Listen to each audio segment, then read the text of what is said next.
Welcome back to the channel, everybody. As you can see right there, we are at the Desert Garden Show here in Quartzsite, Arizona. The other day we were at the powwow. Now we're here. It should be pretty good. These shows are kind of different from each other. You know, the powwow, there's a lot of old friends that we got to run into and chat with. And here we are, this more big time vendors, a lot of rough, right next to the freeway. Got my buddy Lance here. You've seen him in other videos. Definitely go check out his channel. I'll drop some links in here for him. And we're gonna go walk around the Desert Garden. Then we'll head over to the powwow, I think. Check that out as well. Like 9 million rocks to see. We're not gonna see them all, but we're gonna try.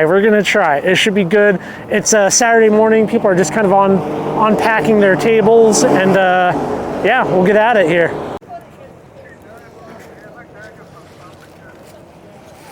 Wow. What is this? Carnelian. Carnelian. Okay. And what's the price of this one? $12. $12.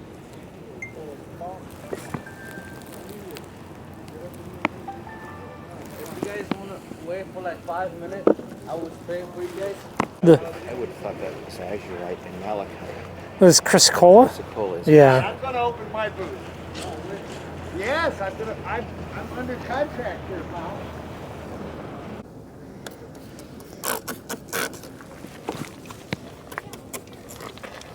Good morning.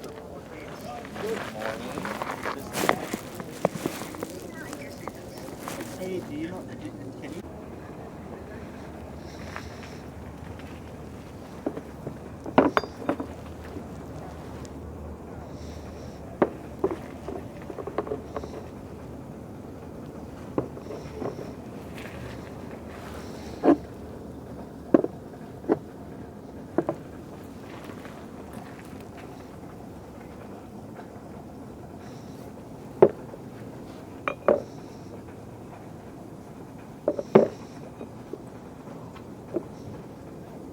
I just got a nice chunk of malachite, mostly looking for stuff for doing some intarsia work. So like probably some sodalite and some thaulite as well. Let's look at this. There'll be some nice color in that for some future work. Bunch of sodalite.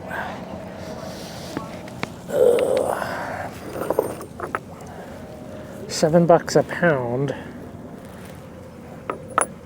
I'm looking for maybe some sodalite and some thaulite for intarsia. And then I can have some green and some pink and some purple. Yeah, it's a little ridiculous to just look at the volume. Like, that's all tiger eye. I see Julie and Brian over there. Look at all that rose quartz. It's just a crazy amount of stuff.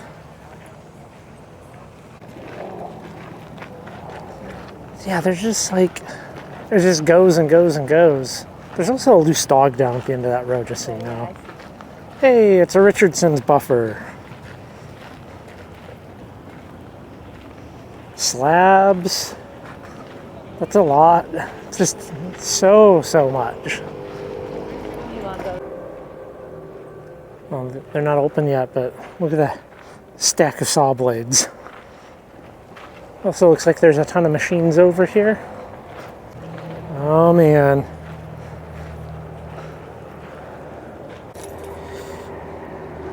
Look at all of these little trim saws.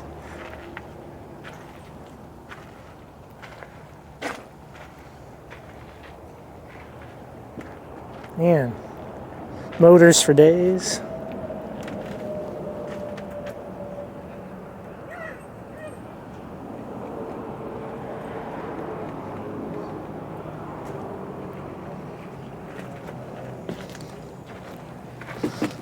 Stacks of lapidary journals.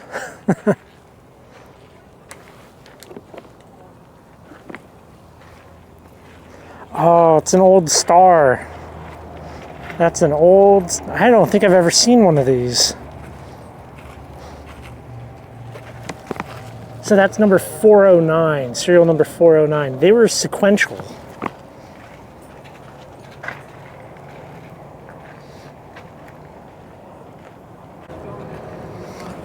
I would love to see this drag saw up and running. Look at that. That's so cool. $50, are you kidding? That's not bad. Yeah, what? And you $250 for it? You got to probably remake the Oh yeah. remake that. That's bit of work yeah, a little bit of woodwork. What's the motor on it? It is Dayton. Dayton.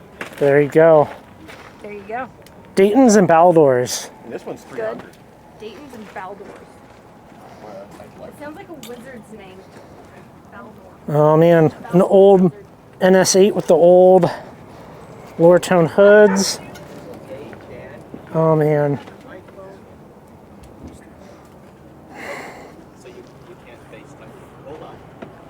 Look at that crown arbor. This is Jan. Hi, Jan. Hey Jan. How are you doing?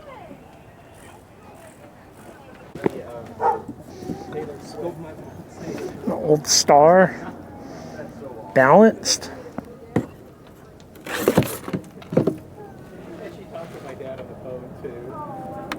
I can't get through it. There you go. Get out of the shit. Oh man.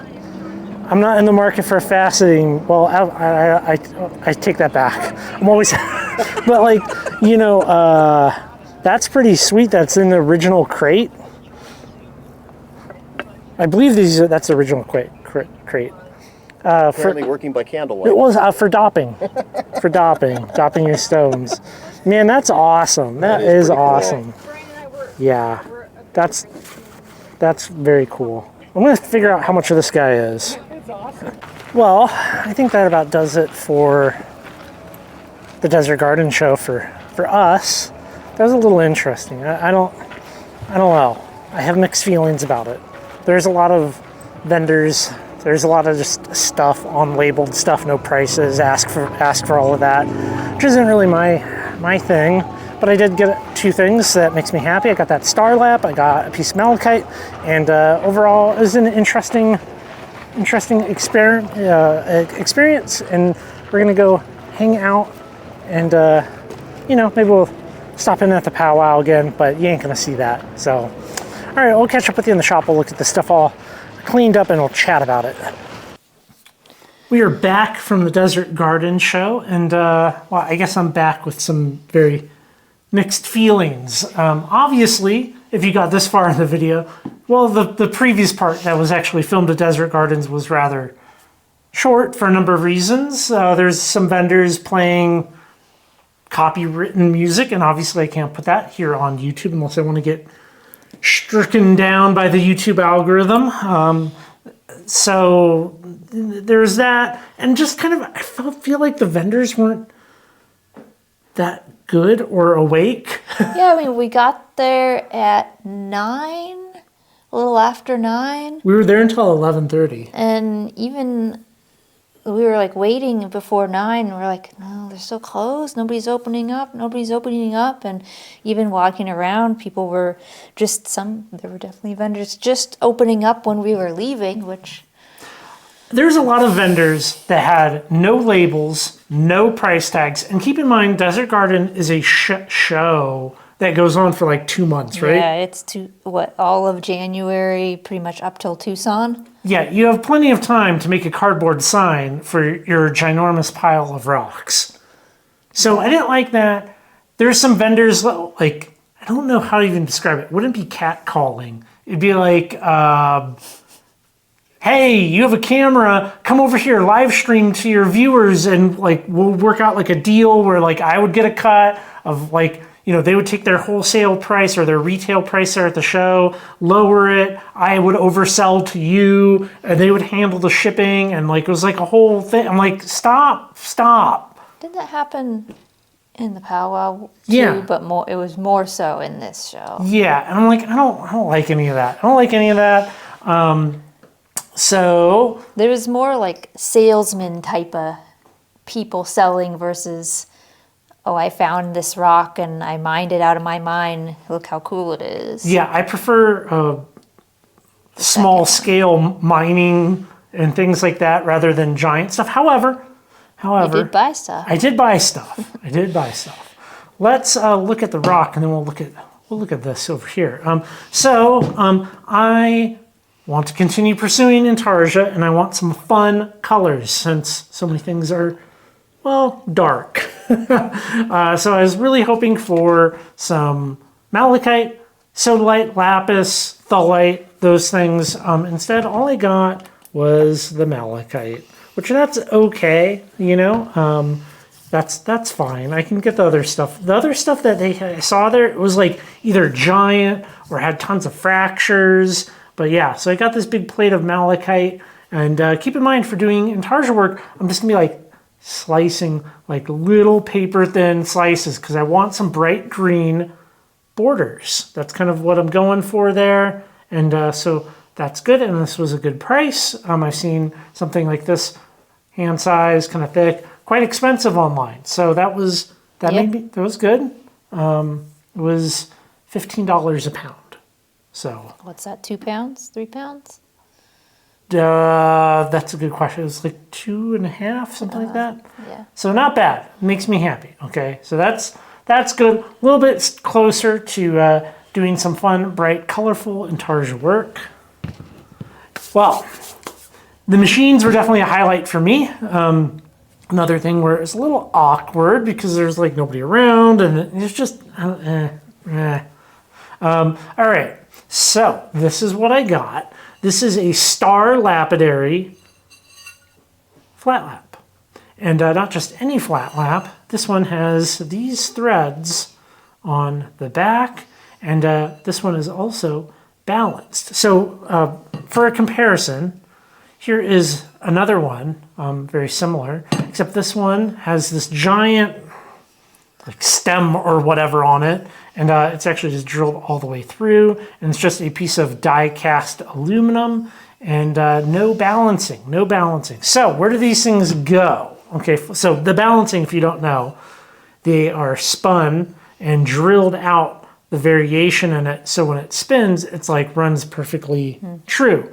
A lot of machines have a lot of weird vibration in them, and that's because things are not balanced, because balancing takes time and money, and everybody's cheap. So the way this would work, on an arbor, you know, I'm a fan of arbors.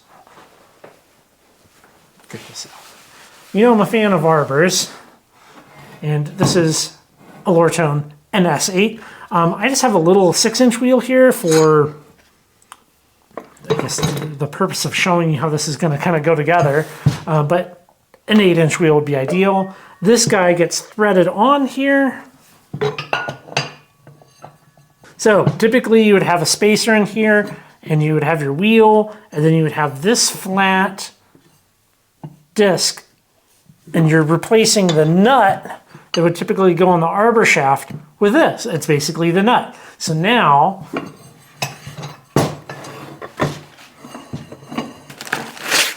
so it's pretty much just like the laps that you would put on something like the High-Tech Diamond flat lap, except it is on the side of your arbor. You can kind of see here. I have a couple of things that I want to do on this. My next arbor build is going to be shown with my hard wheels. My next arbor build is going to have these hard wheels. I have 2 of these. These are really thick, sintered wheels. Look at that. That's not exactly your electroplated, paper-thin work surface there. You got a lot of life in that. So the arbor is going to have hard wheels. The wheel on the left will also have this lap there, and I'm going to put a matching lapping disc on this so you can do a flat backing and work your hard wheel. That's my plan. And these are hard to find. These basically don't exist. All right, then it was a good find. Yes, so it was a good find. I know that's kind of a long explanation, but that's kind of the concept here behind what I bought. Okay. What do you think of Desert Garden? Go back? Yay, nay? I don't know. I don't know. I think that, I mean, if it starts in January, beginning of January, and we were there 3 weeks into it, it just seemed like, yeah, it's like, on the one hand, a lot of more like full-time dealers with their giant piles of rocks, but on the other hand, they were less professional than people at the powwow. Like, they weren't there on time, they didn't have prices on stuff, so I'm not sure that it's, I don't know if it's, we didn't even see everything at the powwow. It's probably worth the time to just keep walking the powwow. I guess you could take a quick walk through Desert Gardens. It's not, you did buy stuff, so. I would maybe go there with a plan, and It was nice to see the wild turkey mine. yeah, Jim from the Wild Turkey was there. We didn't do any filming together, but you know, that was also good. But yeah, I don't know. Powwow is where it's at, I think. Yeah. Unless you have like a big, you know, you see something that's like super niche that you're not going to get anywhere else, and there's just a box of junk to look through. So you might get lucky, but you never know. You never know. You never know. That's right. So you might be missing out on stuff if you don't go, but so you gotta, there's a lot to do and only a limited amount of time, and I'm not sure if you want to have got time to dig through the I don't know, Bins of junk. piles. Yeah, if you have the time to dig through the bins, do it. If not. Well, I hope you enjoyed this. This concludes our little trip down to Quartzsite, Arizona. And I think we'll go back. We'll hit the powwow in the future years. You know, we didn't do the Tyson Wells thing. It was like a complete zoo. I know like Ron Coleman was over there, and some other vendors, but It was extremely busy. there's like an RV show and a gun show, and it just looks like a bunch of kitschy junk being sold. So, all right. Well, thanks everybody. I appreciate you. Go check out the website, currently rockhounding.com. There's all kinds of great stuff over there, locations to go rockhounding, fun stuff, and I will catch you in the next video.